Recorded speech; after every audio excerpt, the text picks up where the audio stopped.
नमस्कार साथियों, मैं देव राठौर स्वागत करता हूँ आपका देव एग्जाम क्लास में। आप देख रहे हैं एग्जाम क्लास। साथियों, आज का टॉपिक हमारा नेशनल सिंबल्स।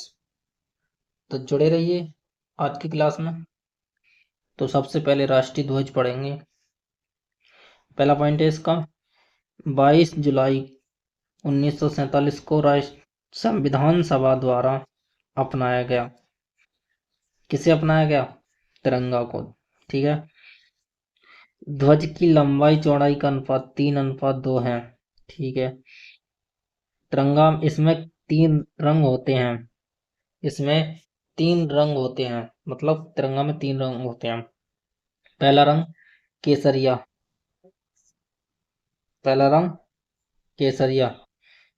केसरिया जो है सबसे ऊपर है। ये है केसरिया। ठीक है। केसरिया सबसे ऊपर है। ये प्रतीक किसका है? ये शक्ति और साहस का प्रतीक है।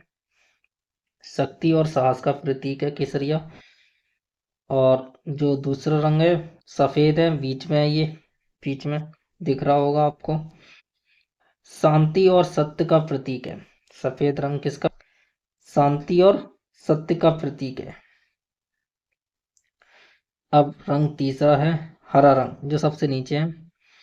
किसका प्रतीक है? देखो ये भूमि की उर्वरकता।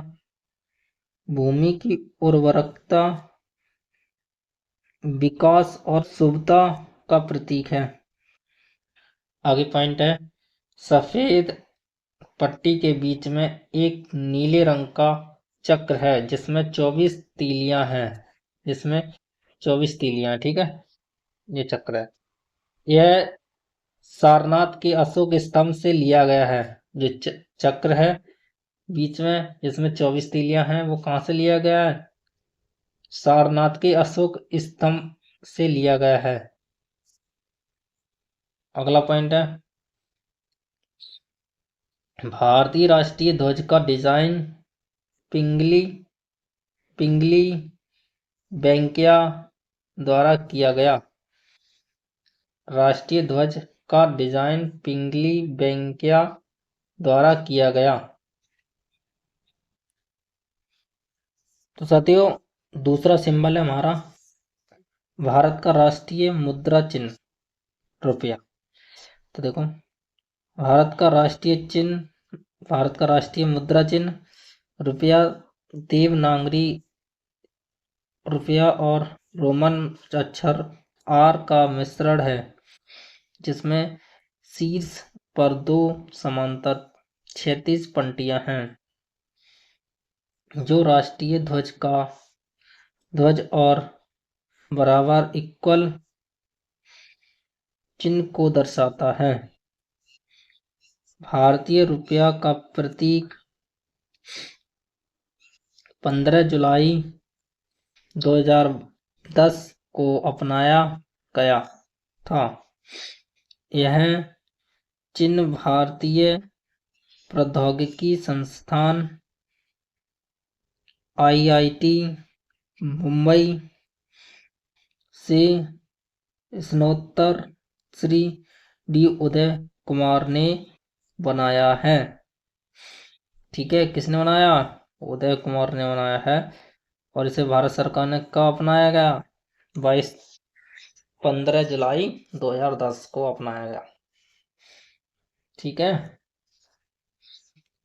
नेक्स्ट सिंबल है राष्ट्रीय गीत वंदे मातरम।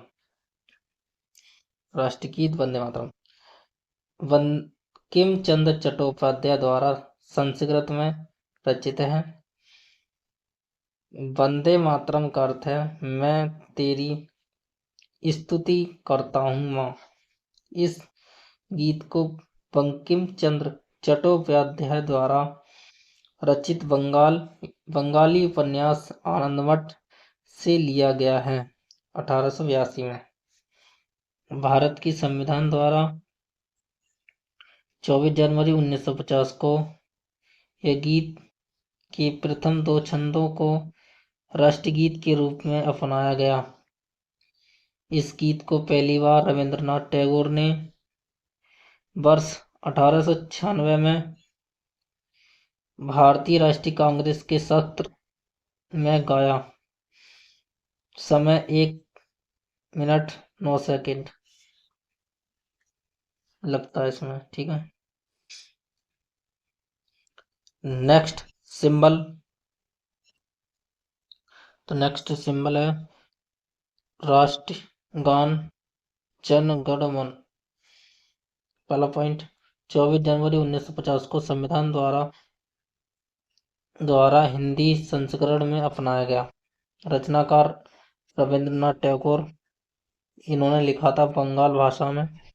टैगोर ने 27 दिसंबर 1911 को कलकत्ता में कांग्रेस के सत्र में पहली बार राष्ट्रगान प्रस्तुत किया। समय लगता है इसमें 52 सेकंड। अगर शॉर्ट की बात करो तो 20 सेकंड। वर्ष 1912 में इसे तत्वबोधिनी पत्रिका में प्रकाशित किया गया पहली बार। यह है रविंद्रनाथ टैगोर। ठीक है, नेक्स्ट सिंबल। तो साथियों नेक्स्ट सिंबल है राष्ट्रीय चिन्ह अशोक स्तंभ। तो पहला पॉइंट है 26 जनवरी 1950 के दिन इसे भारत के राष्ट्रीय चिन्ह के रूप में अपनाया गया। ठीक है, इसके नीचे एक गोल आधार है। इसके नीचे ये वाला गोल आधार है जिस पर एक हाथी है। ये दिख रहा हाथी। एक घोड़ा है, यहाँ पे देखो घोड़ा दिख रहा है। एक बैल है और एक सिंह की उभरी हुई मूर्तियां हैं जो दौड़ती हुई मुद्रा में है। इसके बीच में चक्र बने हुए हैं। प्रतीक के नीचे मुंडकोपनिषद में लिखा सूत्र सत्यमेव जयते अंकित है। भारत के राजकीय अधिनियम 2005 द्वारा राज्य चिन्ह का उपयोग नियंत्रित है। तो साथ ही कुछ PYQ क्वेश्चन है, यहाँ पे पॉइंट दिए हुए हैं। देखिए, राष्ट्रीय ध्वज तिरंगा है। नेशनल सॉन्ग या राष्ट्रीय गीत वंदे मातरम है। इसके लेखक कौन है?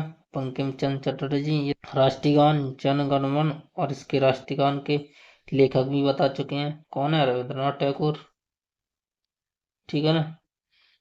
अगला है राष्ट्रीय चिन्ह सारनाथ स्तंभ अशोक। सारनाथ स्तंभ का 4 शेर वाला चिन्ह। ठीक है, राष्ट्रीय पक्षी मोर। राष्ट्रीय फल आम। राष्ट्रीय पशु बाघ टाइगर। राष्ट्रीय पुष्प कमल।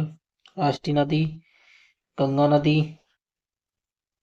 तो साथियों आज की वीडियो कैसी लगी कमेंट बॉक्स में ज़रूर बताएं। Like share and then subscribe करना तो आप ना भूलें। फिर मिलते हैं छोटे से ब्रेक के बाद। Thank you.